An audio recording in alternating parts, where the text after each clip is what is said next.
1600, they're ready and they're off and racing. And with an E, got an absolute flyer. Angel of the Morning was slow to begin. Also beginning well was Twostep Queen, and towards the inside, Free in Seattle is angling to the outside. Summerland shows pace. Can't Catch Me's on the extreme outside of the pack here, also racing handy as all the runners decide to come to the outside. What we would have thought would have happened in the previous has had here. Towards the outside of those is Bad Hair Day. Leoness is about 4 lengths off the leader, and with the knees dropped 5 lengths off them now. Count Your Chances further back. Ginger Delight is 7-8 lengths off them, and the slow starting Angel of the Morning is racing at the back end of the field as the runners work their way down to the last 1,000 meters. It's Twostep Queen, the black cap and narrow leader from Summerland.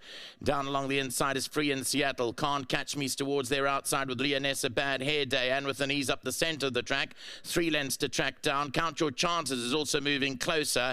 Towards the outside of them is Angel of the Morning, and right on the outside, Ginger Delight needs to get a split late and is racing about 6 lengths off the leader. 500 meters left to go. Out in front is Twostep Queen, the leader. Can't Catch Me is running on strongly. Then came towards the inside, Free in Seattle. Now Ginger Delight comes home powerfully on the outside and running home really strongly. 400 meters left to go. Twostep Queen, the leader, and with the knees down the center, Ginger Delight is finishing very nicely towards the outside. And then came Free in Seattle, but Twostep Queen still has the advantage here from Ginger Delight, and then came Anne with a knee. It's still Twostep Queen who's going on strongly, and it's another one for Mozieni. Twostep Queen will beat Anne with a knee. Third place Ginger Delight, then came Count Your Chances, Free in Seattle, and further back in the field, Cant has run at the tail end of the field. Yeah. Well, Ginger Delight did find a split, comes home hard up on the outside, but Muzzy's gone to the front from the word go. And, well, this will be one for St. John Gray to comment on. I won't do the commenting on this. This was an excellent ride. He's got 3 on the day for Muzzy, and he's beaten home Anne with an E. Shifts out late to run into second. Third placing to Ginger Delight, and then Count Your Chances has gotten up to run into that 4th position ahead of Free in Seattle. Been a splendid afternoons of racing here, thanks to Nick Munchi, who called the first half of the card, and he'll be back on Friday with racing from Fairview.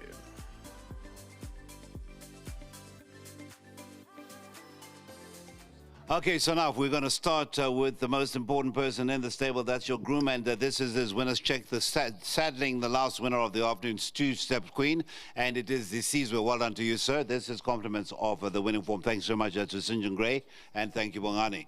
Right, let's talk to the man who was on the right one after all. You two guys, I always have to be on my toes, huh? So now, take us through. This is a win number 2 from only 8 outings, and take us through the race itself. Yes, obviously after my other one won, she must have been a big runner. And obviously once all the jockeys decided where they want to race, I ended up on the best side of the track.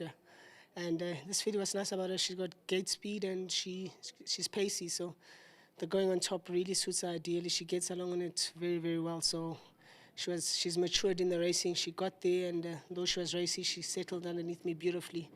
I was between the 1400 and the 800, I was basically doing nothing underneath me. So when I squeezed her to time to turn it on at the 6, doing pace work, just responded every furlong. So won well, but couldn't have been possible without Mr. Gray's preparation. So all prepared. A big thank you. Right, your sponsors have got great exposure, and Nick called you man of the match today.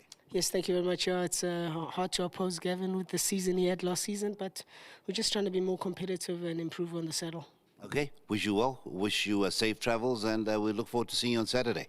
Thank you very much. Well done to my sponsor, Stone Stemco. Well done to Greystone Stud. Thank you. Thank you so much. Talking about Greystone Stud, another homebred, and it's Twostep Queen who's proved to be the right one of the two. Yeah. Well, you know, as I said earlier, Pierre was on the one he'd ridden twice before, and I wasn't going to take him off that one. But that filly today's confirmed that she's going to go 2,000. But, you know, as I was saying to Pierre, you know, I've got to wait for her to strengthen up, but what's the point of putting her on the sand every day? She's just going to get more one-paced. So we've got to bring her to the grass and give her some grass work, put her in a race and maybe earn a check, which wasn't the biggest check, but it was a check. And, yeah, I've just got to apologise to Patala Palace. I was giving the credit to Futura for this filly. My apologies. But at least, no, we're all human. Yeah, and we're getting old. But a good double to round off the afternoon. And, of Yeah, course, you had a few runners yesterday, not quite go according to plan, but today things come together. Yeah, I was actually wondering whether it was worth making the trip out again today because, you know, driving back yesterday, I was looking fondly at some ropes. But anyway, we'll leave it at that. I just want to congratulate my yard. The guys have worked superbly well. I'm just sorry Sizwe didn't pitch shift to get his check, and I think it was Paolo for the previous one. So I don't know. Maybe they don't like this. I don't think it's enough. I think Natal's paying more. Wow. Okay, we leave it at that. But thank you very much and enjoy the trip home, sir. That is St. John Gray after a very good double. And, of course, well done to Muzi. 3 winners, Gavin, 2 winners. And, of course, another place stake check for the young man. On a Ginger Delight, that is Calvin a bit. But, I mean, on another day, Vicky, those seconds and thirds will turn into winners. Yeah, most definitely. You know, I think the yard's getting there. You know, as soon as we get the first couple of rains, you'll start seeing the horses turning and enjoying the softer going. And I thought it was a good day's racing. The highlight for you as far as the actual equine performance? I have to go with the horse in the second race. Musical Score. Musical Score. I think he's definitely a horse that we've all got to follow. I mean, I don't think he beat the greatest field, but in the manner that he did it, I think there's more to come. And, of course, over the last 2 days, Gavin, 2 today, how many yesterday? I can't remember. It seems like so far back. Yeah, 2 yesterday and 2 today. So very well done to him. Things are ticking over nicely, and I just hope that he has a successful season this season. Well, from my perspective, things are ticking over nicely, working with you, and you seem to be really getting more and more comfortable. Long may it continue. Thank you so much, Cecil, and thank you for all your help, and thank you for the team and Ricky and everyone in the OV van. It's a pleasure working with you all, and I'll see you on the 29th. Well, she said it all. All I can say is thanks to Nakia Band, to Nico, and thanks again to all the guys that are involved behind the scenes. That this wouldn't be possible without them. We will see you on Saturday for our next installment of Local Racing.